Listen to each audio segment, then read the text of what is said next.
दोस्तों आज हम आपको एक कहानी सुनाने जा रहे हैं। वह कहानी है राजा और तोते की कहानी। इसलिए आप वीडियो के लास्ट तक बनी रहिए और कहानी को पूरा सुनिए। एक समय की बात है, किसी राज्य में एक हरिशंकर नाम का एक राजा राज्य करता था। उस राजा के 3 बेटे थे। उसकी खासियत थी कि उसका सबसे काबिल बेटा उसकी राजगद्दी संभाले, लेकिन वह इस बात को लेकर संशय में था कि तीनों में से किसे वह अपना राजपाट सौंपे। एक दिन राजा को एक तरकीब सूझी। उसने उसी समय अपने तीनों बेटों को बुलाया और कहा, बेटे, आज मैं तुम सब के लिए एक सवाल पूछता हूँ। अगर तुम लोगों के सामने एक गुनहगार खड़ा हो तो तुम उसके साथ क्या करोगे? इस पर राजा के पहले बेटे ने कहा, उस अपराधी को सजा ए मौत देनी चाहिए। तभी दूसरे बेटे ने कहा, गुनहगार को काल कोठरी में बांध देना चाहिए। जबकि तीसरे बेटे ने कहा, पिताजी, हमें उसे सजा देने की बजाय इस बात की जांच करनी चाहिए कि वो अपराधी है या नहीं।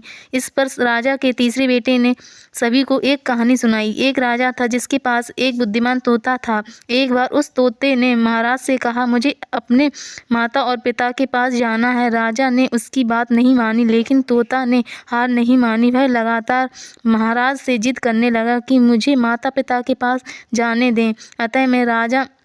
अंत में राजा ने तोता की बात मान ली और कहा, ठीक है, तुम अपने माता पिता से मिलकर आओ, लेकिन वहाँ ज़्यादा दिन नहीं रुकना। राजा ने तोता को केवल 5 दिन की अनुमति दी और कहा, तुम 5 दिन में अपने परिवार वालों से मिलकर लौट आना।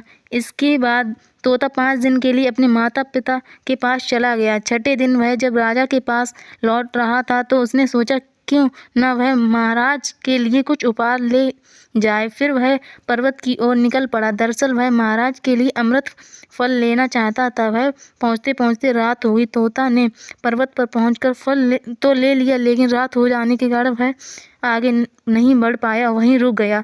उस रात जब तोता सो रहा था तभी एक सांप वहां आया। उसने राजा के लिए अमृत फल को खाने लगा। सांप ने फल को खाया, इस कारण उस फल में जहर फैल गया। हालांकि तोते को इस बात की भनक तक नहीं थी। अगली सुबह जब वह जागा तो फल लेकर महल की ओर चल पड़ा। जब वह महल पहुंचा तो खुशी खुशी सीधे राजा के पास गया और कहा, महाराज, मैं आपके लिए यह अमृत फल लेकर आया हूँ। आप इसे खाएंगे तो सदा के लिए अमर हो जाएंगे। यह सुनकर राजा काफ़ी खुशी हुआ। उसने तुरंत उस अमृत फल को खाने के लिए मांगा। इस पर एक मंत्री ने कहा, जरा रुकिए महाराज, आप इस फल को बिना जांचे कैसे खा सकते हैं?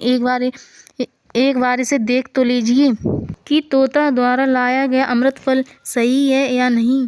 राजा उस मंत्री की बात से सहमत हुआ और कहा कि तुरंत इस फल को एक कुत्ते को खिलाया जाए। राजा का आदेश पाकर सैनिक ने फल का एक टुकड़ा कुत्ते को खिलाया। फल खाते ही कुत्ते की मौत हो गई। यह देख राजा गुस्से से आग बबूला हो गया। उसने क्रोध में आकर तलवार से तोते के सिर को काट दिया, साथ ही फल को फिकवा दिया। कुछ साल बाद ठीक उसी स्थान पर एक कौवा निकल आया।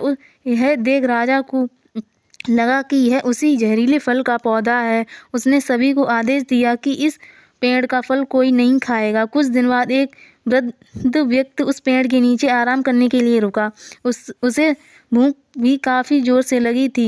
उसने उसी पेड़ से फल तोड़ा और खाने लगा। फल खाने के बाद वह बूढ़ा व्यक्ति एकदम जवान हो गया। राजा ने यह सब देखा तो आश्चर्यचकित रह गया। उसने समझ गया कि वह फल जहरीला नहीं था। उसने बहुत बड़ी गलती हो गई। उसने बिना सच्चाई जाने तोते को मार दिया। इसे लेकर उसे काफ़ी पछतावा भी हुआ। इसके लिए वह मन ही मन खुद को कोसने लगा। इधर तीसरे राजकुमार की कहानी खत्म होने के बाद राजा हरिशंकर ने ही उसे अपना उत्तराधिकारी नियुक्त किया। इसके बाद राज्य में जश्न मनाया गया। इस कहानी से हमें यह सीख मिलती है कि हमें कभी बिना जांच किए किसी को सज़ा नहीं देनी चाहिए। दोस्तों, अगर आपको हमारी कहानी अच्छी लगी हो तो वीडियो को लाइक एंड चैनल को जरूर सब्सक्राइब कीजिए। मिलते हैं अगली वीडियो में।